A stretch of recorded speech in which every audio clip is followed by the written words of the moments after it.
طبرانی کی ایک صحیح روایت ہے، ابو العاص ثقفی نبی صلی اللہ علیہ وسلم سے روایت کرتے ہیں، آپ نے فرمایا روزانہ آدھی رات کے وقت آسمان کے دروازے کھول دیے جاتے ہیں اور ایک پکارنے والا فرشتہ پکارتا ہے کوئی دعا کرنے والا جس کی دعا قبول کی جائے، کوئی سوال کرنے والا جس کا سوال پورا کیا جائے، کوئی مصیبت زدہ جو دعا کرے اور اس کی مصیبت دور کر دی جائے. یعنی آدھی رات کے بعد دعائیں قبول ہونے لگ جاتی ہیں.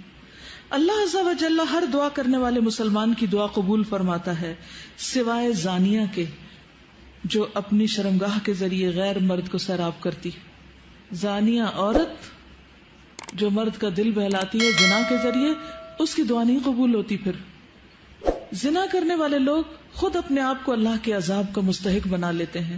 عبداللہ بن عباس کہتے ہیں رسول اللہ صلی اللہ علیہ وسلم نے فرمایا جب کسی بستی میں زنا اور سود عام ہو جائے تو گویا اس بستی کے لوگوں نے اپنے آپ کو اللہ کے عذاب کا مستحق بنا لیا کہ ان پر کسی بھی طرح کا عذاب آ جائے. پھر اسی طرح زانی کو دنیا میں بھی اللہ کی طرف سے سزا مل کے رہتی ہے. یعنی ایک ایسا جرم ہے کہ جس کی سزا دنیا میں بھی ملتی ہے. حضرت انس کہتے ہیں رسول اللہ صلی اللہ علیہ وسلم نے فرمایا 2 گناہ ایسے ہیں جن کی سزا میں جلدی کی جاتی ہے اور دنیا ہی میں دے دی جاتی ہے. نمبر 1 زنا اور نمبر 2 والدین کی نافرمانی، ماں باپ کی بات نہ ماننا. اور آپ دیکھیے کہ جو شخص ایسی بیماریوں میں مبتلا ہو جاتا ہے، یعنی زنا جیسی بیماری میں مبتلا ہو جاتا ہے، تو پھر اس کو ایمان کیسے رخصت ہوتا ہے؟ اس گناہ کو چھپانے کے لیے جھوٹ پر جھوٹ بولتا چلا جاتا ہے. ایک نہیں کئی ایک جھوٹ بولتا ہے. اور جب کوئی انسان جھوٹ بولتا ہے تو اس کے منہ کی بدبو سے فرشتہ کئی میل دور اس سے چلا جاتا ہے. اس سے اللہ سبحانہ وتعالیٰ کی پروٹیکشن ہٹ جاتی ہے اور وہ شخص ذلیل ہو کر رہتا ہے. دنیا میں بھی انسان پر طرح طرح کی بیماریاں اور طرح طرح کے مصیبتیں نازل ہوتی. پھر بڑھاپے کی عمر میں زنا کرنا اللہ کے غضب اور غصے کو بھڑکاتا ہے. اللہ تعالیٰ قیامت کے دن 3 لوگوں سے بات نہیں کریں گے غصے کی وجہ سے، اور نہ جنت میں داخل ہونے کے لیے پاک کریں گے. ابو معاویہ حدیث کے راوی نے کہا اور نہ ہی اللہ سبحانہ وتعالیٰ ان کی طرف نظر کرم فرمائیں گے اور ان کے لیے دردناک عذاب ہے. نمبر 1 بوڑھا زانی، دوسرا جھوٹا حکمران، اور تیسرے متکبر فقیر. پھر اسی طرح جس بستی میں زنا عام ہو جائے وہاں موتیں بہت ہونے لگتی، موت کی کثرت ہو جاتی، قتل کی کثرت ہو جاتی.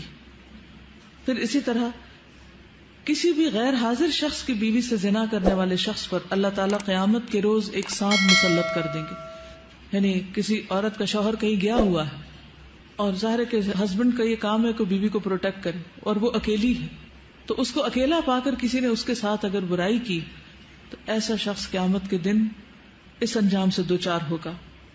عبداللہ بن عمرو کہتے ہیں رسول اللہ صلی اللہ علیہ وسلم نے فرمایا جو شخص کسی غیر حاضر آدمی کی بیوی کے بستر پر آ کر بیٹھتا ہے اس کا انجام اس شخص جیسا ہے جسے قیامت کے روز زہریلے سانپوں میں سے ایک سانپ ڈسے گا.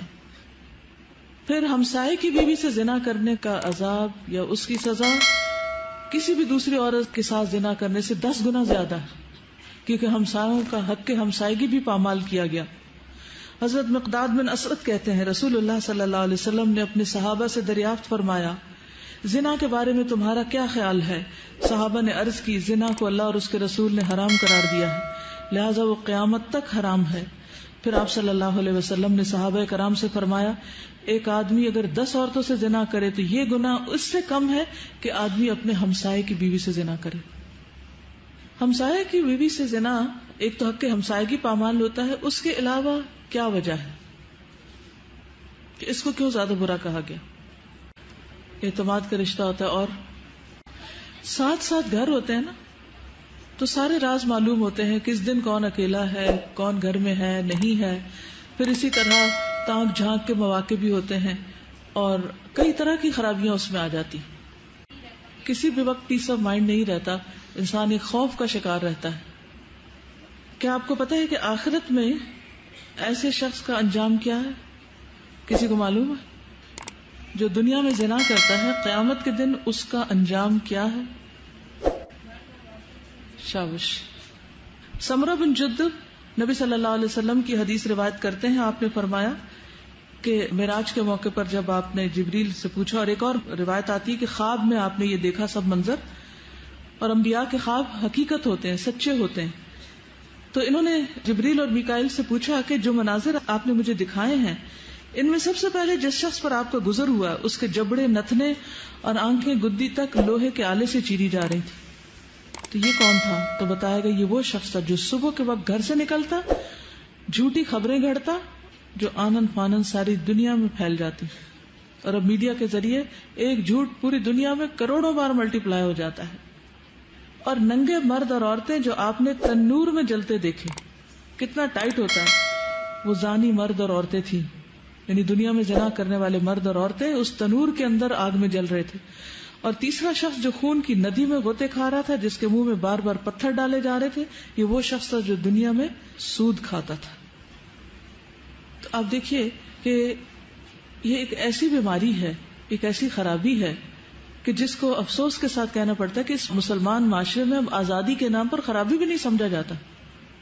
یعنی ایک وقت تھا کہ جب اسے ایک بہت ہی بڑی برائی سمجھا جاتا تھا، اور کوئی شخص اگر ایسی برائی کے قریب سے پھٹکتا تو اس کو ایک ذلت کی نگاہ سے دیکھا جاتا تھا، اسے ذلت اور رسوائی کا سامنا کرنا پڑتا ہے۔ لیکن اب آپ دیکھتے ہیں کہ عموماً لوگ اس کو برا نہیں سمجھتے یا معمولی سمجھتے، کہتے اچھا کر لیا غلط کام، پھر توبہ کر لیں گے، معافی مانگ لیں گے۔